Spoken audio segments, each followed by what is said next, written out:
Struggle Bear back again with a review. This time I'm gonna do a review, y'all. Cause I said I wasn't gonna do reviews no more, but this is gonna be for Scandal. I don't know what the episode name is. I know it's that there's only 4 more episodes left of this series. 4. Okay.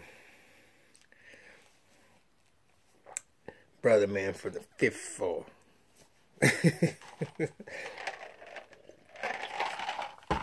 But Scandal, I got 17 minutes. This video got to be 17 minutes long. Okay. I don't have that much to be able to say about it, but I do want to talk about this, and I want y'all to give me some feedback. I'm going to say this right off the top. If I'm coming back and I'm going to give these reviews, or I'm going to come back, it's been a long time. I'm coming back, and I appreciate y'all giving me the comments saying they miss me and all that type of stuff, because I miss y'all too. This is kind of fun that I'm back into doing it again. But, Scandal, y'all, it's about to go off. And you know, there's some shows that at some point in time, they start getting so corny that they lose, the show just loses its way. So when I heard that this was going to be the final season of Scandal, I was like, yeah, it's about time. I mean, I really started losing it when Columbus Short went off of the motherfucker because he done fucked up. But I mean, it ain't been the same. I mean, it's just been kind of stupid. The plots, I mean, outrageous, like that stuff. I mean, because me living in D.C. for 27 years, it was just ridiculous what was going on in the White House. And I know that there's some shenanigans that probably go on there, but not not that type of shit.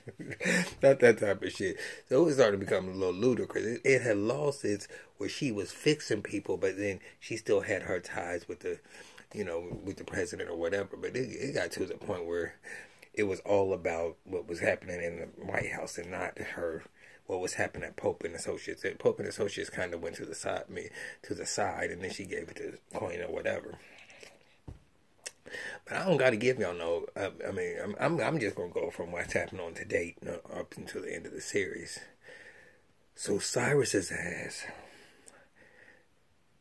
It comes together that it's actually kind of right because it all started with cruddy ass motherfucking Cyrus, Olivia. Fitz was dumb as a brick. He didn't know what's going. Millie, the oil man or whatever his name. I can't forget what his name was. But Cyrus has been a conniving motherfucker from the very beginning. And last season, Cyrus already had it. I mean, ready that he was going to sit there and get the presidency because he had his running mate on the Democrats because he switched over to Democrats. And he manipulated that Puerto Rican to sit there and be able to run so he could be able to be vice president because he knew he was going to kill him. But the way it went down, he never got sworn in to be the president, and Millie ended up sitting and becoming the president. So he's feeling some type of way. But when Olivia sit there and peeped his game, and she started coming at him, Cyrus was like trying to sit there and kind of block her. Now, I understand where Quinn is coming from. I do. I mean, if you watch the show, you watch the show. So I don't got to give you no whole background and give you all that type of stuff. Because I'm just going to ramble because I'm just going to assume that y'all, if y'all watch Scandal and y'all going to watch this review on Scandal, you're going to know what I'm talking about. But I can get where Quinn is coming from and not want to trust Olivia. But in the same certain those things add up. And I didn't see Abby in this episode at all. Or did I see Abby in this episode? I seen David at the round table. And I mean, he's still like wishy-washy because, you know, I mean, because him and Cyrus on the plane, he's just thinking that they bonded or whatever, and he wouldn't have nothing to do with it. But I think he's starting to come around too. But when they got Charlie, and Cyrus Cyrus knew what the fuck he was doing. He was going to set them up and shut them down so that they cannot even focus on him and kind of have them spin their wings. I mean, their wheels trying to get Charlie out. And it worked. It was going to work. And what got me was Millie's so dumb. And, you know, I mean, but that's white people, period. And I'm sorry, white people. But y'all can be so motherfucking dumb because when somebody's telling you the truth, you ain't gonna believe them. But, and I mean, I understand she was lied to, and so she's gonna be very hesitant. But sometimes you gotta sit back and look. Well, motherfucker, if I got it wrong this time, let me now, instead of being so stubborn and just like disregarding the facts. If they coming at me, let me examine it a little bit closer. But that's the reason why they was able to sit there and just sneak up on her and be able to do it. Now you want to sit there and meet her in your little private space. Now you want to be missing her. Because she was trying to make amends, but no, y'all, everybody was like, fuck Olivia, she's not there. And you know what, Huck? It's like, do y'all remember Huck when he first started? Huck was like that kind of crazy person or whatever, but then Huck was starting to become a little bit normal. But now he's like,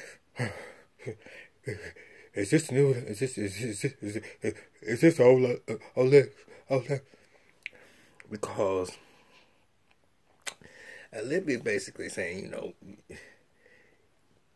I don't think that you should sit there and try to convince Charlotte to sign it, because they was fucking Charlie's ass up. You see his face was all fucked up.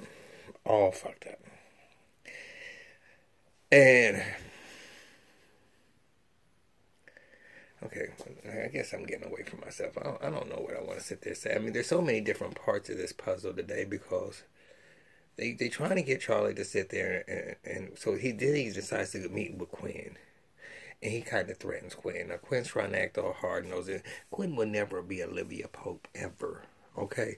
And Olivia's just giving her that little pep talk to make her feel like, yeah, girl, you can do this. You can wear the white hat. I trust you, or whatever. Olivia is being Olivia and doing what she's doing to get Quinn to do what she... And she's not doing it in a bad way, but she just knows that if she sits there and tries to buck against her and try to tell her what to do, that it ain't going to go that way. But if she sits there and appeals to her like, you know, you have a pure heart, what you know, I mean, it's kind of like a dude going to sit there, and when he's trying to talk a bitch out of her panties, he knows what to sit there to say to get her loosened up and whatever, so he can get her out of her panties. So that's basically what Olivia's doing, and in her own little slick way, because Olivia, you ain't no dumb bitch. You know what you're trying to get to do, what you trying to get everybody on the chain. On the train, on your train, to think the way you think.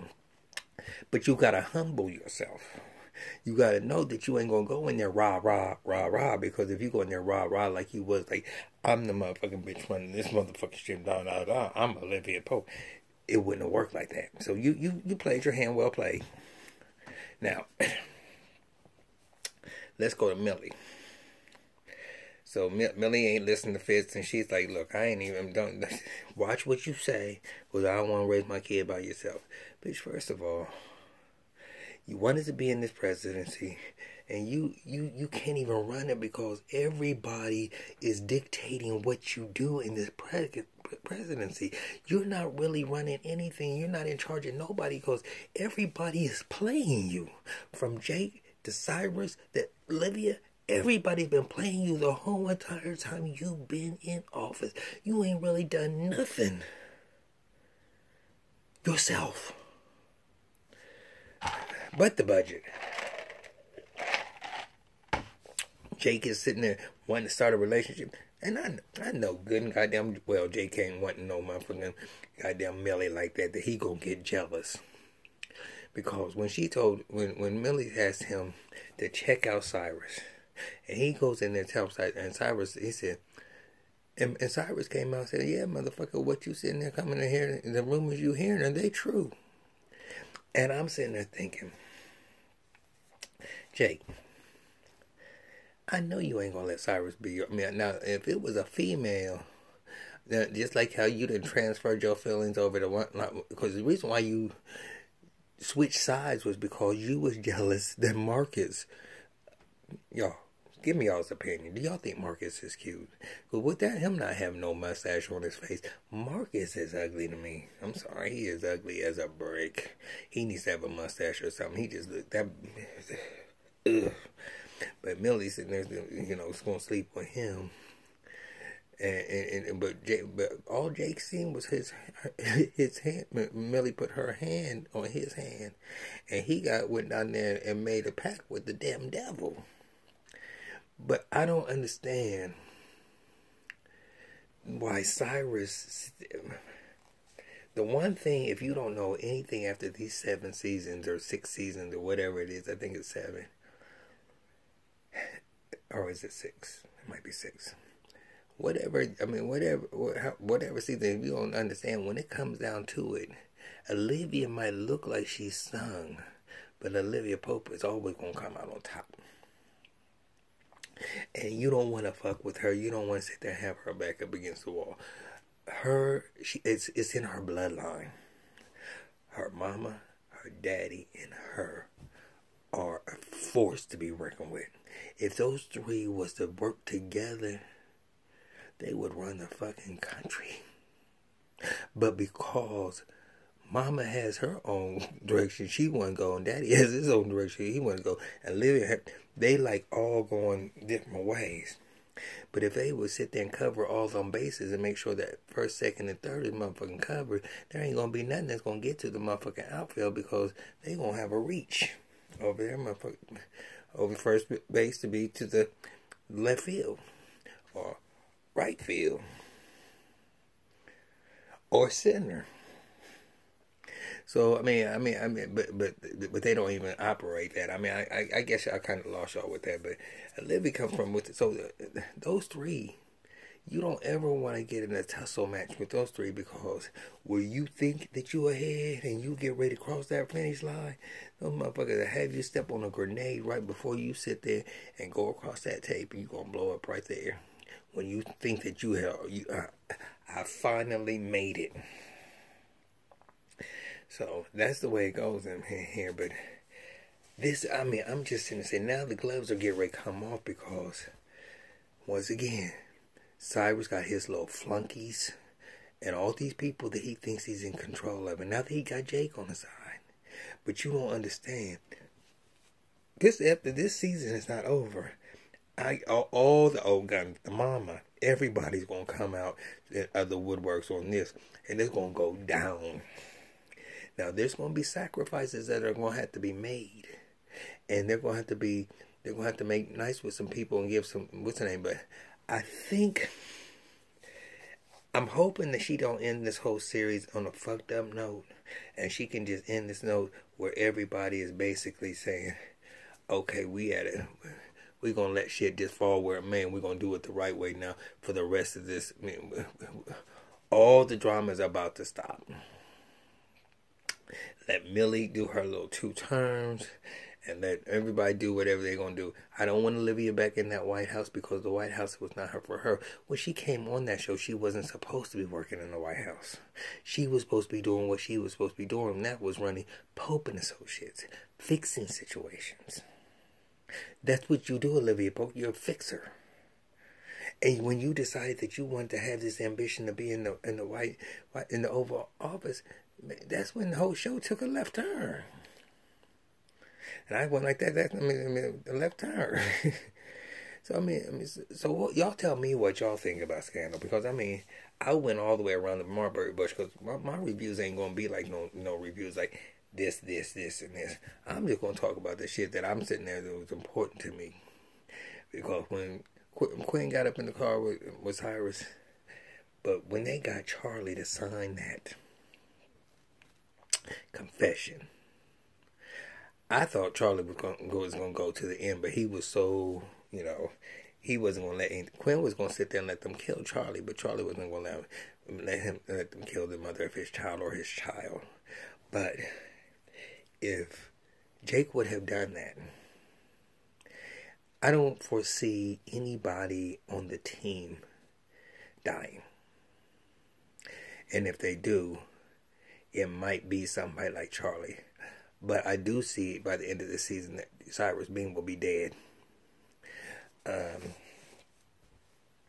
I think the guy who he has being a little attorney or whatever, the man who's doing the investigation on Millie, The one that the plant that he done put in there about the hijacking or whatever. I think he's gonna sit there and be, somebody might be killed. But yeah, this shit is about to get real, y'all, and I am gonna follow it to the end. I'm gonna give y'all little tidbits or whatever. But the last little few minutes that I want to sit there and go over was Empire. You know what? Empire used to be my shit. But now that Power is out, I seen Power. Empire is just kind of, Lee Daniels has lost his way. And he's not writing the show no more because he's too busy. And he has somebody writing because it's not the same, man. I mean, that whole, him getting kidnapped and Cookie going up there and all that type of stuff. That's all that happened in this episode that we done waited 3 months for them to come back. And that's all we got out the whole episode. Jamal tripping or whatever, no performance from Hakeem on the stage, but the whole thing was about Lucius being up in there with that crazy ass motherfucking doctor. So I refuse to do a whole review on Empire because nothing even happened, and I don't even know if they're going to ever come back to be something happening. I mean, I don't know. I do know one thing. What's the one that came to save the company? The one with the lazy eye. I can't even think of whatever his name. He gonna try to sit there and seek that company from underneath him. I do know that. He was in the debate movie, The Great Debater. What is his fucking name? That little slanted eye. He was also in Taken 3. Oh, I can't think of what his name is, but y'all know who I'm talking about. Anyway, but Empire didn't have shit going on, so I'm not gonna do a review for Empire. But just to let you know, Empire is getting ready to hit his, what's the name? And no, bitches, I did not watch this premiere of Roseanne, and I don't plan on watching this Roseanne this season. So don't ask me to do no damn reviews on no motherfucking goddamn fat ass motherfucking Roseanne. I was glad she went off years ago. I never even liked that. I felt like that was trailer trash, and I didn't like that show. So no, I'm not doing no Roseanne review. Now I might do an LA to Vegas review. Cause that motherfucking shit is off the motherfucking chain. It's stupid as fucking do a Superstore and do a Will and Grace. I don't know, some funny ones that be stupid. But anyway, I gotta get off of here. Y'all only got like a few more seconds before this video is gonna cut off. So I'm gonna holler at y'all on the flip side. Like, subscribe, whatever you wanna do. But just do it and know that I sit there and love y'all. And y'all better love me back with some likes and some more subscribers.